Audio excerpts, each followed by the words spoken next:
coming tonight to the board meeting. At this time, I'm going to call the meeting to order and ask that we stand for the Pledge of Allegiance. Allegiance to the flag of the United States of America and to the republic for which it stands, one nation, under God, indivisible, with liberty and justice for all. I ask that you remain standing for a moment of silence.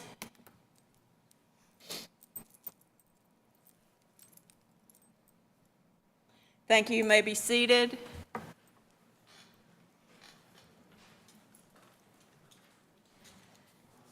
At this time, I would like to entertain a motion for the agenda, and I'd like to entertain a motion to amend the agenda and approve the agenda as follows. To move the request to name the Central Office Services Meeting Room to the first item on the agenda, and to add the following three items. Authorization to award RFP number 1423, Security Guard Services, to the action agenda. Number 2, the Board of Education Electoral District discussion to the action agenda. And number 3, the federal programs assurances to the information agenda. Could I get a motion to approve this agenda? So moved. Thank you. Second? Second. All those in favor? Aye. Any opposed? Thank you. At this time, it's time for Superintendent's comments. Thank you. Good evening, parents, members of the community, board members, and teammates. Last night, we had the honor of celebrating with 35 high school graduates and their families and loved ones. Each had worked hard during our summer academy to complete their outstanding requirements and may now proudly call themselves graduates of our outstanding school system. I'm incredibly grateful for our teachers and staff members who've worked with all of the summer programs across the school system. The work of our students and teachers that I witnessed in the classrooms during the summer was extremely impressive. The commencement ceremony last night was the perfect culmination of a very productive and successful summer in Buncombe County Schools. Our school system is hosting a support staff job fair on next Tuesday, August 8th, from 2 to 4 p.m. in the Nesbitt Cafeteria here at Buncombe County Schools Central Services, located at 175 Bingham Road in Asheville. We currently have full-time and part-time support service vacancies posted for the 2023-2024 school year, with competitive pay ranging from $16 to $19 per hour, plus a wide array of benefits. We're hiring bus drivers, custodians, child nutrition / cafeteria staff, clerical staff, instructional assistants, and substitute teachers. More information may be found at our website at www.buncombeschools.org/careers. During the past 2 weeks, as our student athletes begin to prepare for the fall season, I've had the opportunity to blast off with the Rockets cross-country teams, soar with the Jets, gallop with the War Horses, and just this morning run with the Rams in the rain. Next week, I'll be running with the Blackhawks and the Warriors. As I've spent time with the teams, I've left each encounter extremely impressed with the character of our students and with the incredible dedication of our coaches. Whether it's academics, athletics, or the arts, our students and the adults who serve them are absolutely amazing. Earlier this week, we hosted our annual administrators retreat. I appreciate all of the work of Dr. Reed, Dr. Johnson, Dr. Pinkerton, and Dr. Lanahan and their teams in planning and delivering an incredible opportunity for professional development and team building. A highlight of the gathering was the District Quiz Bowl competition on board policy and new procedures.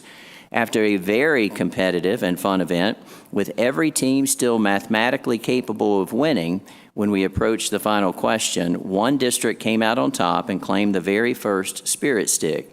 I'd like to congratulate all of our teams for their study and for their performance, and give a special congratulations to the North Buncombe District for their winning performance. Woohoo! Students will return before our next board meeting. One major change worth celebrating, and celebrating often, that they will encounter when they return is that the opportunity for free breakfast and lunch for every one of our students. This is a game changer and one that I'm extremely grateful for. Our theme for this school year is #Inspiring Greater Heights. As Stephen M.R. Covey has said, quote, truly great leaders can create the right conditions to awaken the potential within a person, and that they curate conditions in which a person can flourish. As a result, they see that person rise beyond every imaginable expectation. That is our vision for the 2023-2024 school year. Even in the midst of all the challenges, budgetary and others, that we create and curate conditions where students, teachers, staff, and administrators all rise beyond every imaginable expectation. We will do this through authentic relationships and deepening trust to inspire all those around us to greater heights. We will give our all because our students are worthy of our very best efforts. I am confident that this will be our finest year ever.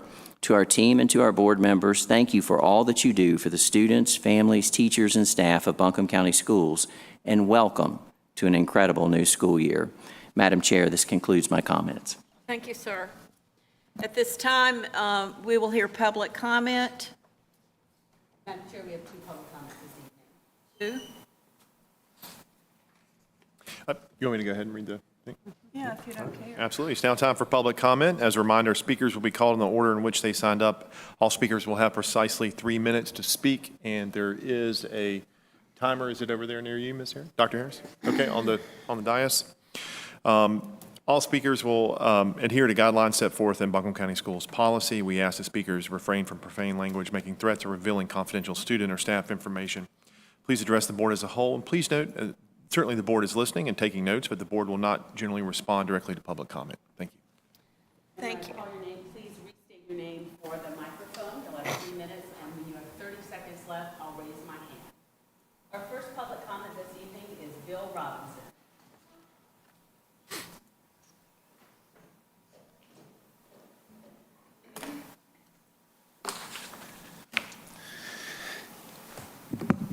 My name is Bill Robinson. I live in Buncombe County. Let the words of my mouth and the meditation of my heart be acceptable in thy sight, O Lord, my strength and my Redeemer. My name is Bill Robinson, and I'm the father of 2 girls and the grandfather of 2 more. I'm also a taxpayer, and that means you work for me and the other parent citizens in this room. A few quotes for you to ponder. God's children are no longer for sale. And Jesus said, if anyone causes one of these little ones, those who believe in me, to stumble, it would be better for them to have a millstone hung around their neck and to be drowned in the depths of the sea. That's from Matthew 18:6. I've mentioned before to this body that 7 young girls in our area have committed suicide between January and May of this year. I don't think anybody cares on this board. Finally, you're looking at people who provide public commentary. Most of the time, your heads and eyes are down and you ignore us. When will the madness stop? When will it be acknowledged that our students are being bullied, not so much by other students, but by the school board, by teachers, and by principals? Who knows what it's like to be a Christian conservative girl going to our schools these days? Our public schools are disintegrating around the country, but also here. Our students are reading at 50% of the national average required. Something's very wrong here. I don't think anybody on this board was listening to the horrific statement about the suicides. Certainly nobody's commented on it or addressed it. And I don't like this little policy about the board doesn't generally comment on speakers. I think you should comment. And I'm certain nobody here has done anything about these needless tragedies. I think you're all in a stupor. If you continue your obliviousness, you will be held accountable by the people of this county and God Almighty. On a completely different note, this is some recent board and local community news, and this is what it pertains to. Filing a false police report is a crime and can be charged as a misdemeanor or a felony in North Carolina. If you decide to call the police and file a report of a fake crime against someone else, it can be considered a false police report. This is an example of speech that is not protected by the First Amendment. The elements of the crime. The defendant filed a report with a peace officer, may include district attorneys, attorneys general, etc., and the defendant knew or had reason to believe the report was false. If you file a false police report, there's a very good chance that you could be held liable for Thank you, sir. an intentional. Thank you, sir. Our next public comment is Sarah Wilcox. Please come say your name and which district you represent.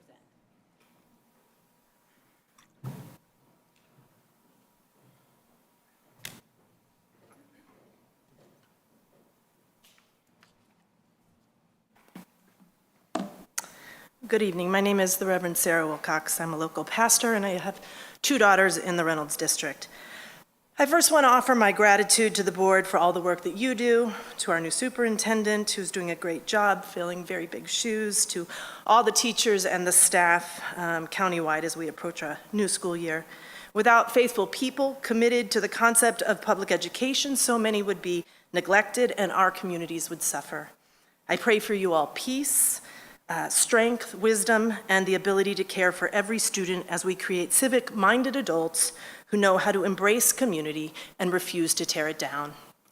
While I am deeply concerned about suicide rates and the suicide of our teenagers, it should be clear that 82% of transgender individuals have considered killing themselves, and 40% have attempted suicide, which is the highest suicidality among youth. Let's be clear. We care about all of our students, and if we do, then we should acknowledge that. Today, many are approaching school boards seeking to limit what their children learn in hopes that they can shield their children from the realities of our history and our neighbors. Many of these will quote scripture, and they will seek a Bible study in their schools. I am here to attest that the Bible found in hotel rooms across this country, sitting in our shelves in our homes, and read by many of us each night, they include horrendous realities.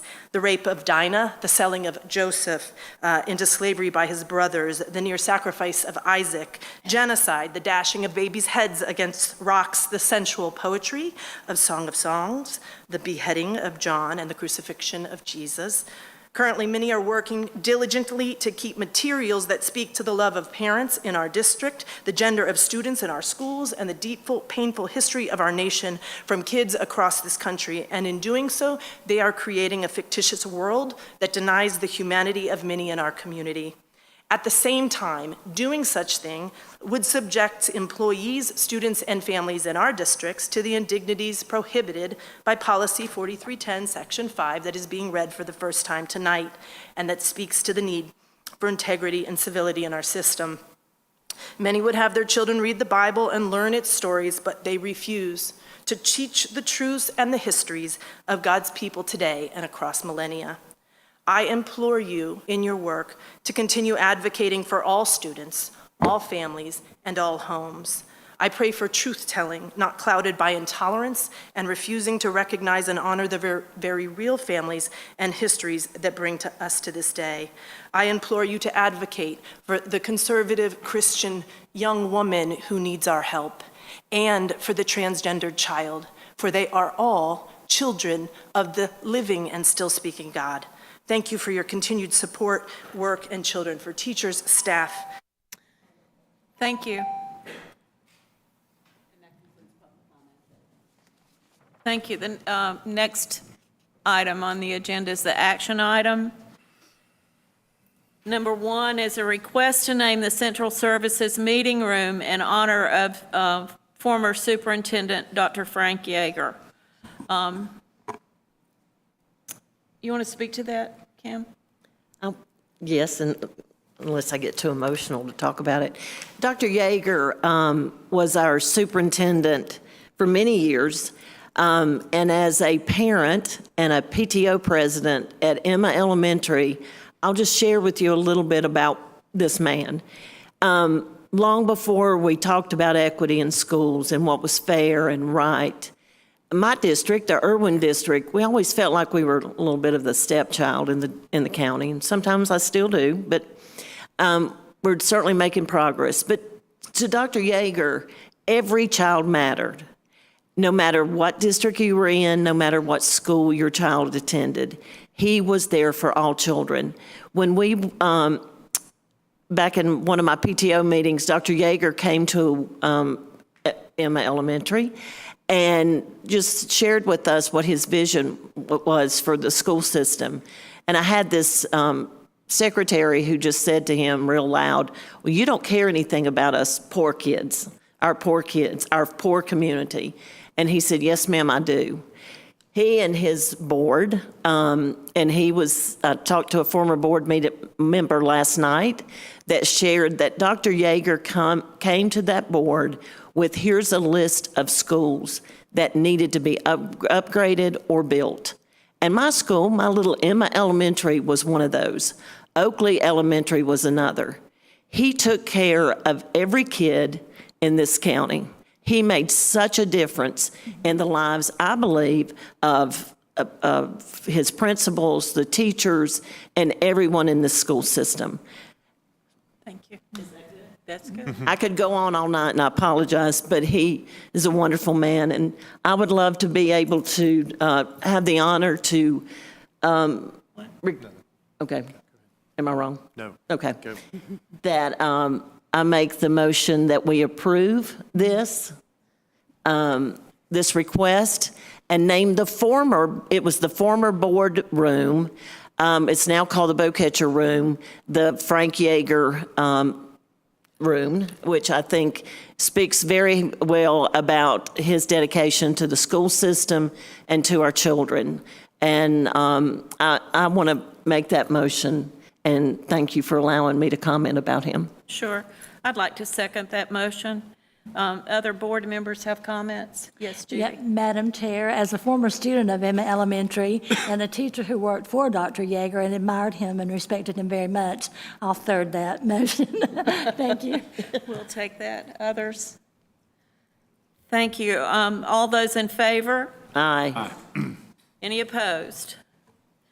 The next item is the Inca Health Center authorization to award the contract. Board members have questions about this item? Hearing none, I would entertain a motion to approve. So moved. Thank you.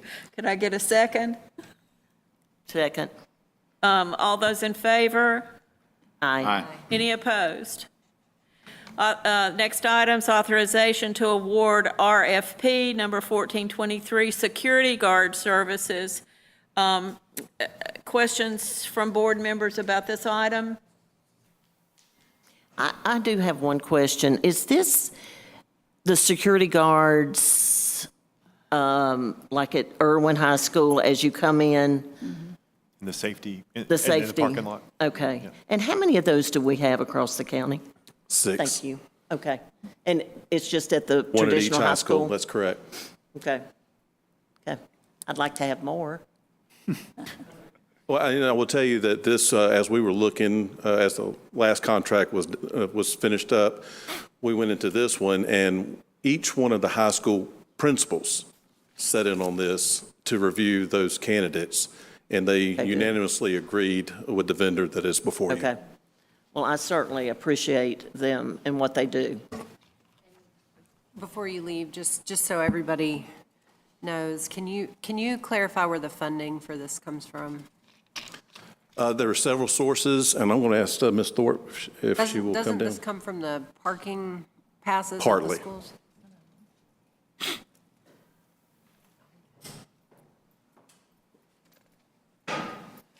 There's a percentage that comes from the parking fees from those 6 traditional high schools, and then there's a percentage that comes from renting out the facilities of those 6 high schools, so it's facility use, and then there is a portion that comes from local funds as well. Thank you. All right, other questions or comments from board members? Okay, I need a motion to approve. So moved. Could I get a second? Second. All those in favor? Aye. Any opposed? All right. Our next item on the agenda is what I consider to be an informational piece, and that is we've asked Dean Shatley to report to the board about the electoral district discussions that have been going on There we go. from the General Assembly. Yes. Thank you, Madam Chair. Good evening, everyone. I wanted to kind of just give you an update of where we are, but also just kind of back up and rewind a little bit and talk about how we got here. And because I've seen some information out that may not actually be accurate on some occasions. So I want to talk to you a little bit about House Bill 66 that ultimately is changing the way in which school board members are elected. House Bill 66 is passed. It is now law. Right now, the school board, you all are elected in what's called residency districts. So you do have districts, each, except for Ms. Simpkins, who's the at-large member of the board. All of you are required to live in your respective district. But a residency district is then voted at large by the members by the citizens of the county. So although Madam Chair may be from the North Buncombe district and is required to be from the North Buncombe district, people that live in all the other districts can vote for the North Buncombe district chair. And so you'll see up here on the map, and this one, the color is not as great up here, but if you look at the ones up top, you'll see this is not a full map of Buncombe County, but I couldn't get the full thing up there. But what you'll see in the center there, and that's green, that is currently the Asheville City Schools. And in that district, those lines are important to us because what is not Asheville City Schools is therefore Buncombe County Schools. But that is the Asheville City School Administrative Unit. And then everything outside of that are your attendance zone areas and also your residency districts, because your residency districts where you're voted, where you must live from or must live in, line up with your districts of our attendance zones of our 6 traditional high schools. And so the purple up there on top, if you want to call that purple, is North Buncombe. The pink just to the right or to the east of Asheville City is Reynolds. Then you have Owen in that kind of a lighter yellow. To the west, you will see Irwin. The darker red or pink, darker pink is Inca. And then blue is the Robertson District. And of course, that gets a lot bigger if you would scale the map down south. And so right now, this bill does not impact where any child goes to school. So it only impacts how you all are elected and who the citizens of this county can ultimately vote for. Because right now the citizens of the county can vote for every one of you, and they will now, after this bill is passed, only be able to vote for the seat in their electoral district. Now, when you have an electoral district, first of all, as you can imagine, your residency districts are not necessarily even from a population standpoint. But when you have an electoral district where you must live to run in that district, and you must also live in that district to vote in that district, there are legal requirements that require those to be equal in population size within a certain margin of error. It's called the one person, one vote standard. And so we will have to redraw those lines, not the Asheville City boundary lines, but those other lines in order to make those districts equal in population. Does that make sense? And so what that will do, though, is it will change. Like, for instance, Ms. Buchanan is the Owen district representative. That is probably the smallest district, attendance zone district and residency district. And so that district will require to probably consume part of the Reynolds district in order to make that population even with the other districts that are drawn. And therefore, you will not have a sole Owen representative. The person that represents them may live in what is now considered the Reynolds district. And the same thing may happen in the western part of the county too, because certainly Robertson is the most populous district. And that may be ultimately divided into where 2 people or have 2 seats in and around that area. And so it will significantly change the way you are elected and the way people can vote. So now, let me back up. When this was added, this provision was added to House Bill 66. House Bill 66 was about the 3 school districts within Catawba County. Catawba County Schools, Hickory City Schools, and Newton-Conover City Schools. And it was added kind of last minute after House Bill 66. I think it had already been passed by one of the chambers and maybe even been through a committee in another chamber. And so we did not really have a lot of time to dive into this legislation. It was not vetted through committee, through public committee, and it was only really got one debate on the floor of one of the houses, if I remember correctly. But once we understood that we were in House Bill 66, that it would do this to you all advised the superintendent or authorized the superintendent and myself to hire outside counsel that would help us redraw these lines, that is an expert in election law, as well as a demographer that we would need to kind of review this and to begin the drawing process. And as I reported to you before, we noticed that there were some significant issues now with our ability to be able to redraw some of these lines. And specifically, we also found some complications in the legislation too. And so, but I'm going to talk about that second. And what I want to talk to you about now are the census blocks. So typically when you redraw any electoral district, whether it's your congressional electoral district or your state house and state senate or a school board or a city council, you use the most recent census block data.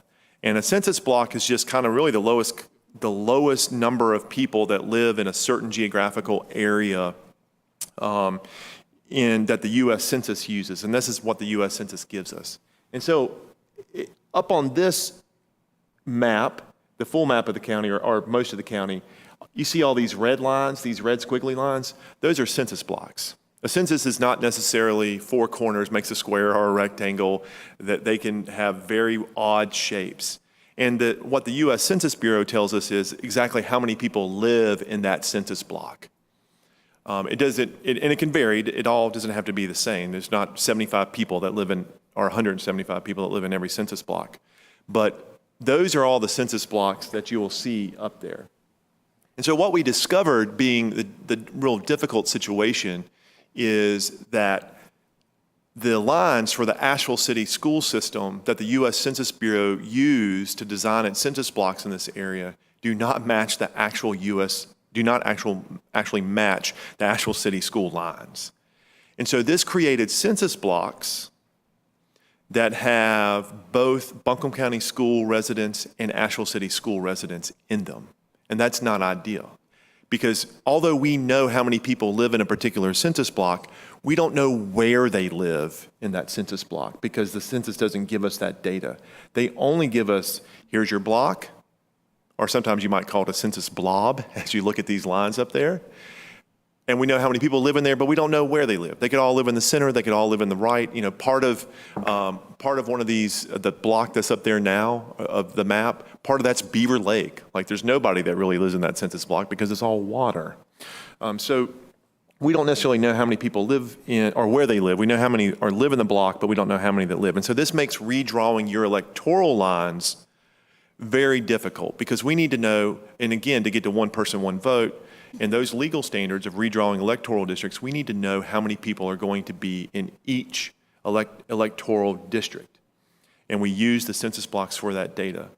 And I want to try to just give you some examples up here. We didn't get it looks a little different up there, but okay.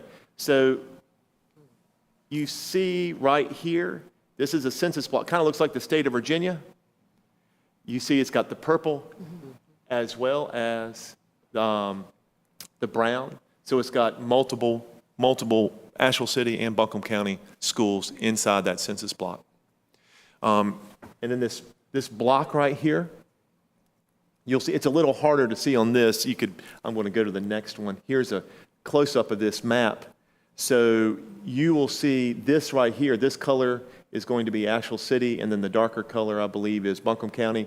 You see this patchwork through here. There's little islands of districts within these census blocks, also within the districts. And this just kind of occurred, and on these maps, it's green. It's a little easier to see. You can kind of see that patchwork. There's just little bits of Buncombe County inside the Asheville City schools, and then vice versa as well. A little bit of Asheville City schools inside of a census block that's primarily Buncombe County schools. And so and if you're looking at the TV up top there, the yellowish brown is the Irwin district, and then the green is the actual city schools. And so this poses significant issues for us in drawing these lines because again, we don't know how many people, we don't know where the people live necessarily inside those census blocks. There are two other major issues before I get to those, we asked our demographer, can you design a way that we can figure out where those people live in those mixed census blocks? And so that's kind of what he was working towards. And then we looked in the legislation, and there's two other things in the legislation that make it ultimately impossible to comply with. The first one is that it says that your districts must be contiguous, in that your districts can't be over here and then partly over here. But this patchwork quilt right here, as you'll see up here, makes that almost impossible. It's going to be hard to, if let's say this kind of still stays a Western Buncombe County electoral district, part of that district is going to have to include those little islands of yellow that are completely surrounded by the Asheville City Schools, so they can't be contiguous.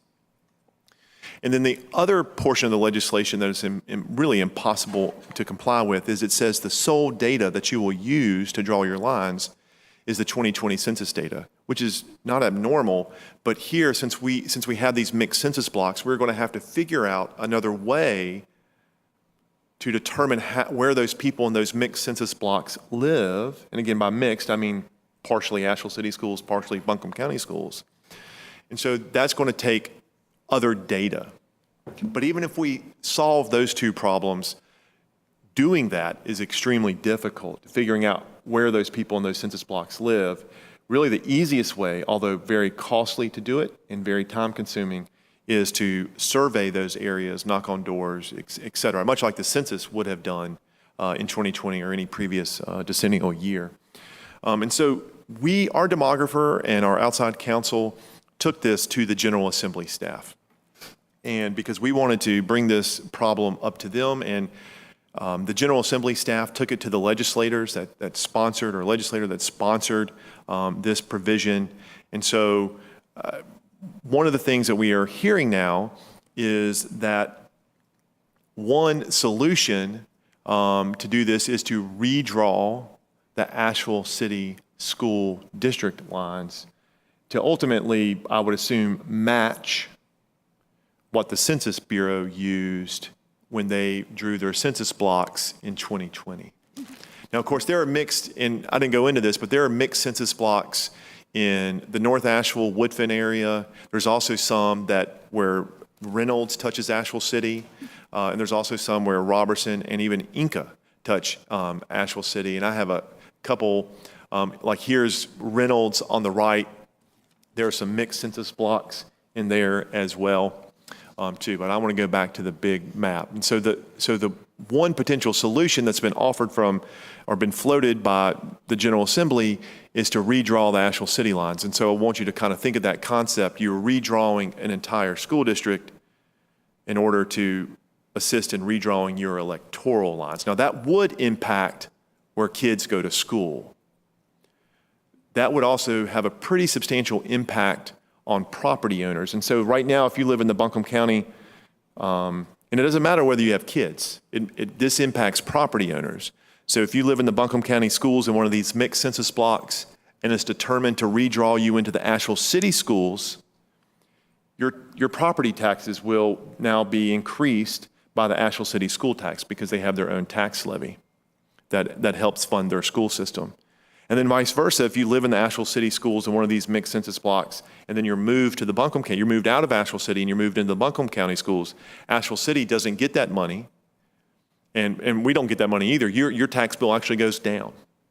And so regardless of how you look at that, you may look at it, well, if my tax bill goes down, I'm a winner. If my tax bill goes up, I'm a loser.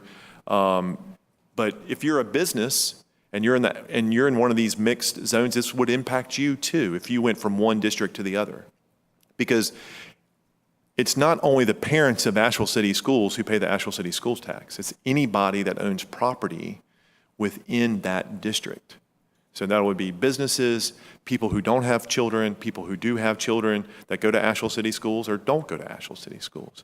And so this has a much wider impact than just region. Now, this hasn't been put into law yet, but there's going to have to be some sort of technical correction to fix these issues. And this has been one of the ideals that have been floated. And so I wanted to ultimately bring this to your attention, bring it to the public's attention, because this does have a much broader impact than just redrawing your lines. Your electoral lines. This would impact where some of these families go to school, if they have school-age children, but it would also impact everybody who is moved from one district to the other if you redraw the lines tax-wise. And that is a pretty significant issue. We are also reviewing some potential issues with whether or not this would infringe on the constitutional rights of anybody who has moved into a tax zone that without that going through the normal process, because there are certain laws that have to be passed, and generally there's a referendum, and there was in the 1930s when Asheville City passed its school tax. And so there are some potential issues with the Constitution as well that we are examining along with that.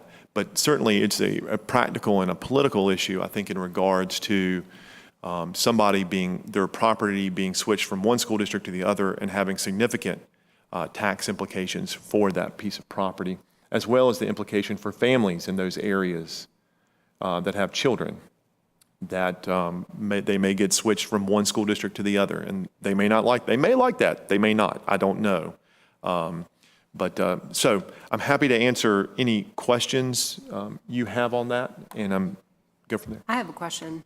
So let's say I have a high school athlete, maybe my child's played sports at Irwin, all through middle school, and maybe they're in their freshman or sophomore year, and they happen to be in one of those census blocks, and let's just say their block got switched to Asheville City. So what I hear you saying is potentially that could mean that my child, in the middle of their high school athletic career, could be forced to move from one school to another, potentially? Potentially, yes. I mean, there's nothing that would stop the school boards from agreeing to, grandfather students in. Mm-hmm. But there's nothing that would require you to grandfather them in either necessarily. I almost wonder, because of the NCAA rules with switching schools in the middle of your high school career, you have to wait a year. So Yeah, I don't think you would have to necessarily do that in this instance. Okay. Because your property Forcing. is switched. Got it. So, yeah. Okay. I had just a quick question around, the law as it's written gives the Buncombe County School Board the authority to redraw these districts. But what you just presented, school boards don't typically have the authority to redraw tax zone lines, I guess is the right terminology, right? That's not something that we have. You don't have the authority to redraw your boundaries. You have the authority to redraw your election lines, but you can't go into Henderson County and say, hey, we'd like to add Fletcher to the Robertson district. Or we'd like to add, this little part of Asheville City into the Robertson or into the Reynolds district. And on the flip side of that, Asheville City Schools does not have the authority to say, hey, we'd like to add Oakley to the Asheville City Schools, or we'd like to add part of Robertson to Asheville City. So in that regard, no, you do not have the right to expand or even shrink the boundaries of your district without legislative authority. So there would have to be some additional bill that would provide authority to the Buncombe County School Board to effectively expand or contract in ways that corrected these lines. Because you're effectively changing what tax zone someone lives in. Correct. Yeah, and again, that may not be constitutional for even the General Assembly to do it, or to authorize us and the Asheville City. I don't think they would just say, hey, Buncombe County, you do it. I think they would say, if they were going to put it back on us, I think they'd ask probably the two school districts to do it together. But certainly even then, I think there are constitutional implications. What constitutionally, like in the Constitution of North Carolina? Yeah, the state constitution, in the regard that you have somebody who's in a Buncombe County school zone, and then they're moved into the Asheville City School Zone and now are being taxed when they, they were never part of the Asheville City School System. So that's the potential constitutional issue. And to be clear, so the bill is passed, so in theory, right now, it is law. Yes.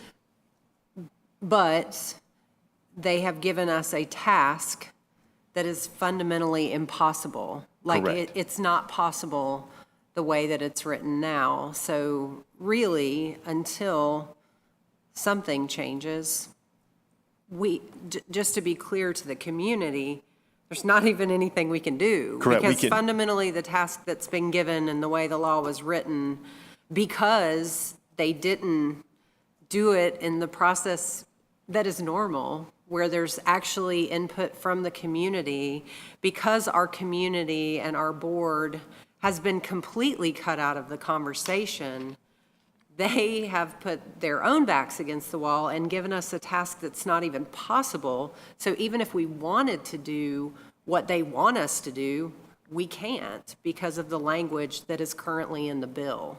Correct. We fundamentally cannot comply with the law as in the way it is written.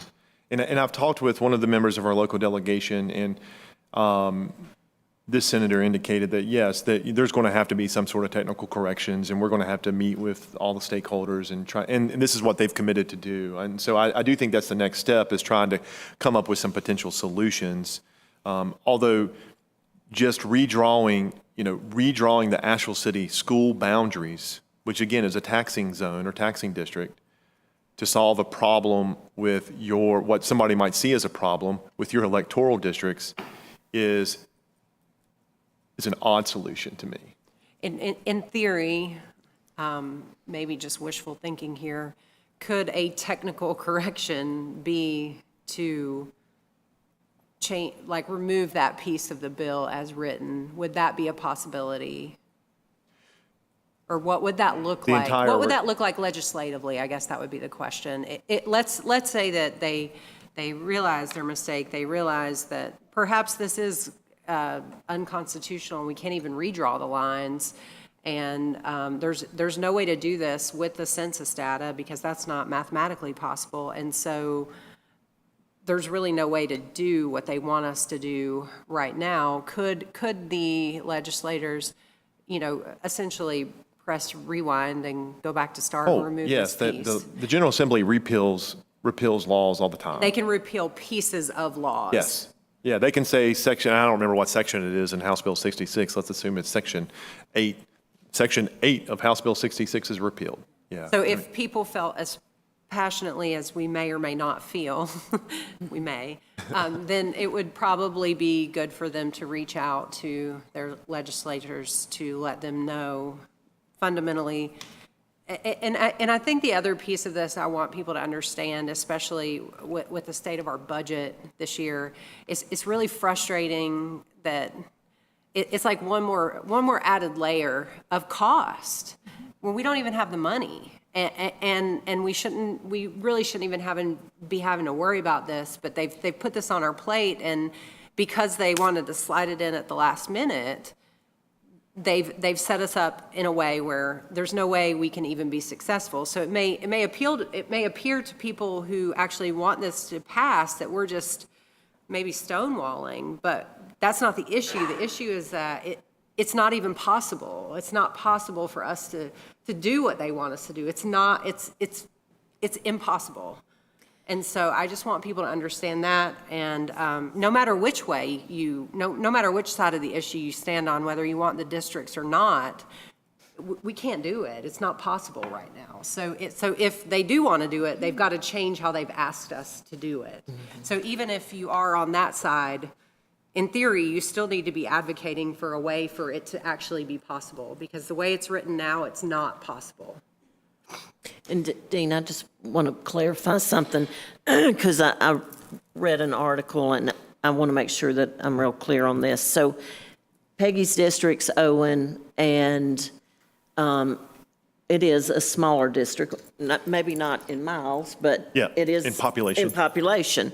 So just looking at that, I would say part of Reynolds I would think, part of Reynolds, the Bell Elementary people, if you live up in Riceville, Hall Creek, they would probably go to that whatever district number that the old Owen district would be. Yeah. And I just want to make sure that, so I could live up on Riceville Road and now be a part of the whole. So a good way Owen. to think about this is, right now we always refer to it as the Owen District and the Yes, Robertson right. and the It North wouldn't be a Buncombe. yes. We wouldn't have those names. It'd be District 1, 2, 3, 4, 5, and 6. Okay. And let's assume District 1 is in the east, where Owen sits now.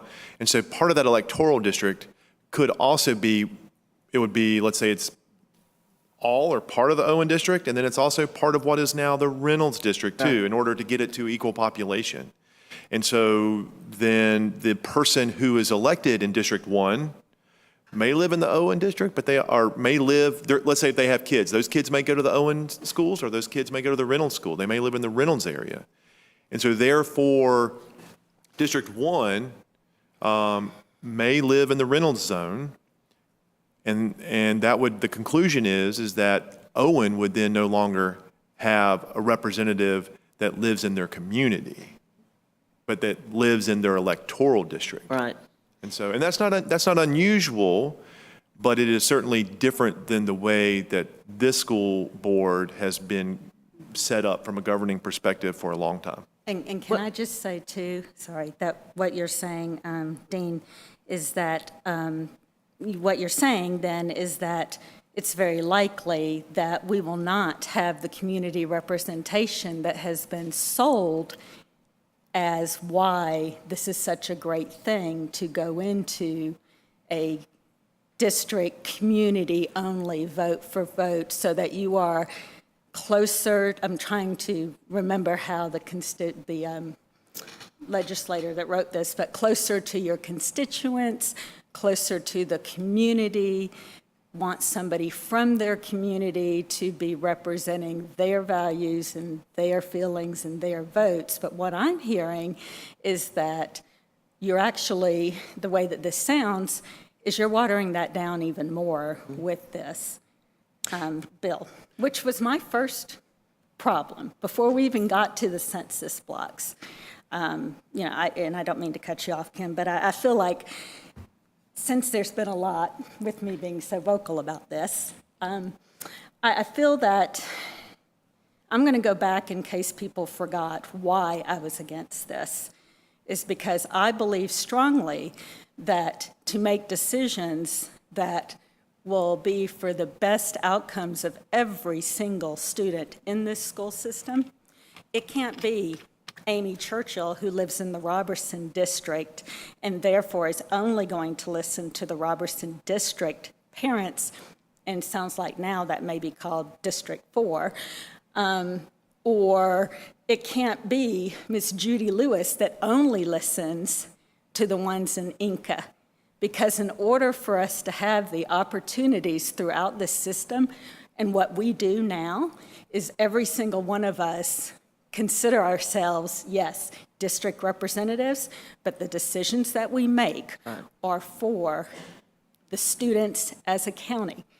And being part of a school board association that's statewide, I've had a lot of opportunities to meet with a lot of school boards.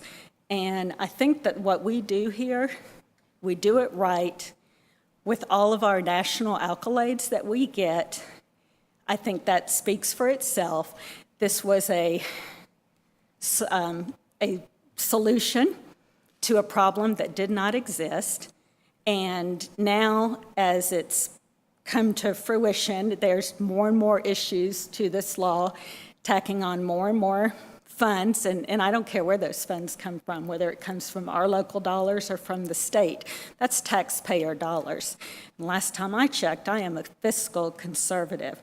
I have a real problem with wasteful spending, and I consider this to be very wasteful. I also consider this to be a problem to potentially increase our local neighbors' tax bills, whether they have students or whether they're the local McDonald's. this is why I have been extremely, extremely vocal about it, and I just felt like I needed to get that out there in case anybody had any concerns about where I truly stand with this. Thank you. And I'd like to say, I was getting ready to say, when we talk about holding people accountable, and I'm all about that, I talk to Dr. Jackson about it regularly. As a voter, no matter where you are, you're holding me accountable for doing the right thing for all of the 22,000 children. You're not just holding me accountable for the 5,000 or whatever we have in the Irwin district. I feel accountable to all of the children, quite frankly. I feel they're all my children, and I'm going to do what's right. So to Amy's point, I think it's really, really important for people to understand this, that, you know, voters will not be able to hold their person accountable only in their community if we do what we're being asked to do, like for the Owen district. I know how the war horses are against the Rockets, and I just can't imagine that somebody would love having somebody in the Reynolds district, you know, with a lot of the Owen district stuff to work out. I can just, it's, you know, we've had, this is the way we've done this since when? Forever. At least the 1970s, I believe. Okay. In my lifetime. So I just say that people like to talk about their district. They're proud of being, I am very proud to be a Warrior. And I just feel like that people need to understand this. And it's very confusing. So Dean, thank you, because you helped me. And I hope you've helped others. And to Amanda's point, it takes all of us to talk to the legislatures, the folks that are there making these decisions. And it's time we talk to them about teacher raises. It's also time we talk to them about the impact this is having. Thank you. Other comments? Rob? Yeah, I had a couple of technical questions. So the bill calls for a fixed number of districts. Like we can't create 10 districts to help somehow navigate some of these issues. Like it's fixed at 6, correct? 6 and the 1 at large. Right. So that your numbers would stay the same. And it states as close to the geography of the current 6 as possible or something like that, correct? No, not necessarily. I mean, it says you can use your kind of communities as guidelines in drawing. Okay. But in order to draw electoral districts, the first principle is always going to be equal population within the margin of error. We can't expand the number of districts, but we could expand the number of representatives in a district if needed, because they put the cap on the number of districts. In some cases, like Robertson, there could be a situation where there could be 2 representatives. Oh, yeah, again, remember, think about it in terms of, it won't be Robertson or Reynolds anymore. It'll be District 1, 2, 3, 4, 5, and 6. And so Districts 3 and 4, as Ms. Churchill kind of referenced, that may take up most, if not all, of what is now the Robertson district, because that is the most populated district. And so in theory, if you redraw the lines, when you redraw the lines, or if you have to redraw the lines, South Asheville, or that part of South Buncombe, may ultimately have 2 seats on the board. So 2 voices. Right, sure. Yep. Yeah, right. But it won't change the number of seats on the board. No, it would still be 7. Yeah, I heard you say that. So the other 2 things was on the timeline. So the bill calls for this to be completed by February. It's August. And we have, 4 months left till the end of the year. So it's like, is there a line of sight to a solution that gets this resolved by February? And I ask because 2024 is the election year where multiple seats on this board are up for election. So is there any line of sight so far as to getting it done by February? Well, right now, it's impossible to do. So, no, not without. It's impossible unless you redraw city school lines and tax people differently and all that kind of stuff. I know. So we need a technical correction, and frankly, I would love to have part of that technical correction just be more time, because regardless of the fix, if there even can be a fix, I mean, one of those fixes, as again, it's been floated from the General Assembly, is to redraw the Asheville City school lines. Even doing that, having to redraw those lines would be very time-consuming and very complicated, and to get that done and then go back and then redraw your lines based on those new borders, the new border of the Asheville City schools. So I don't really see in what universe that could be done by February, frankly. That's what I'm looking for. And then lastly, it does call for a primary. So we're a nonpartisan board, but we're now supposed to participate in a primary process that begins in March, or that's the primary date, I believe is March 1st or 5th, I can't remember. Is there guidance, technical guidance in that law about how those primaries have to work as a nonpartisan primary? No, it just says you'll have a nonpartisan primary, if I remember correctly. Which I believe that was actually 2026. That may be in I think it 2026. was I'll a take a little look. bit more delayed. Oh, that's not until 2026. Okay. Yeah, and just my last comment is, I've said it before, there's a lot of important business before this board. There's a lot of important business before the state of North Carolina, focused on education that not just money, but time and resources could be allotted to.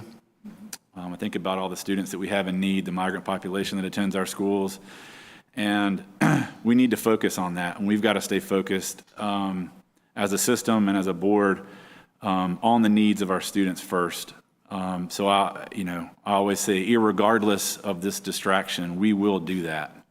We're going to take care of our students, irregardless of being distracted by something like this. And we will find the resources to take care of our students, regardless of a distraction like this, that could very well, because of how complicated it is, cost several teachers' salaries worth of our budget to resolve. So we've been put in a very unfair situation. I hope it can get resolved in the near term to take the pressure off.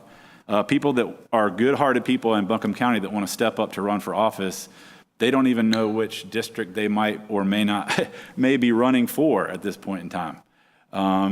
So it's inserted a lot of confusion in the process. I do hope that it can get clarified. It is extremely unpopular. But I'll tell you what is very popular is our Buncombe County Schools legislative agenda that we passed unanimously on this board several board meetings ago. It is very clear what we're calling for. All of those things are things that we need. We actually need those things on that agenda. Some of it's funding, some of it's just mechanical fixes, about, certification, how social workers can work and all these kind of things that are actually helpful for our students. So I implore our delegation and those of both parties, because this is a partisan initiative that we've talked about tonight, I implore people of both parties to consider our actual legislative agenda that clarifies our actual needs and maybe try working on those first. That would be extremely welcome and it'd be extremely popular. If you want to get popular in Buncombe County, focus on those things. Help us out. So anyway, I hope that it can get resolved in a less costly way. And I do hope that folks will pay attention to what will help us out. To change topics, if you have time to update us on the calendar law that we did request assistance on. Sure, yeah, I would, no calendar bill has passed. There were two calendar bills that would have affected Buncombe County schools and Asheville City schools, Senate Bill 170, House Bill 160. They were both in their respective rules committees in both those houses and never moved out of the rules committee. So they didn't meet crossover. They were never adopted by either house. There was a bill that met crossover. It was House Bill 86, which would have provided school calendar flexibility statewide, which would have obviously been applicable to us. It went to the Senate Rules Committee in March after it was adopted by the House and hasn't moved. So most of the House provisions, the House ended up passing 5 calendar flexibility provisions. Some of them were statewide, some were various LEAs. And they passed those relatively early on in the session, like back in the February or March. When they got to the Senate, they didn't move anywhere. I just want to thank our local delegation that took our resolution that came from the board seeking flexibility in the calendar law to design our calendar to best meet the needs of our students in Buncombe County, and took that resolution and turned it into a bill and moved it through the House. Even though that it is stalled or dead in some committee with other local bills that are calling for the same kind of flexibility for their own districts, I am very appreciative of our delegation that did listen to our needs and did try to represent them in the House and the Senate. So, I believe all of us could say that that's true. We appreciate that support from our delegation in the General Assembly. Anybody else? I just have one more thing to add to my report, just to update you. I have asked our demographer to kind of give us some data on the potential impact of how many people, how many property owners, not just families and school-age children, but how many property owners would potentially be impacted if we redrew, or somebody redrew the Asheville City school lines to match the U.S. Census Bureau lines, and therefore there'd be no split census blocks.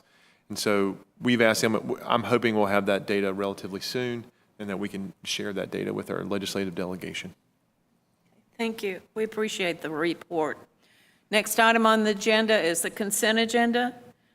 On the consent agenda are the minutes from June 29, 2023, special call meeting, open session, the personnel report, 2023-2024 academic calendar revision, advisory council members for 2023 and 2024, Buncombe County Schools proposed federal programs for 2023 and 2024, Technology Department sole source procurement request, Imagine Learning, CAMI Limited, and Seesaw Learning Incorporated, federal programs sole source procurement request, Benchmark Education, Dreambox Learning, and Flyleaf Publishing, Great Minds, IXL Learning Incorporated, Just Right Reader, Wilson Language Training Corporation.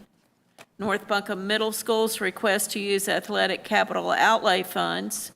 North Buncombe High School's request to use athletic capital outlay funds. North Windy Ridge Intermediate School request to change banking institutions. Could I get a motion to approve these items on the consent agenda? So moved. Thank you. Second. Thank you. All those in favor? Aye. Any opposed? On the information agenda, we have policies for first reading. Policy 3101, dual enrollment.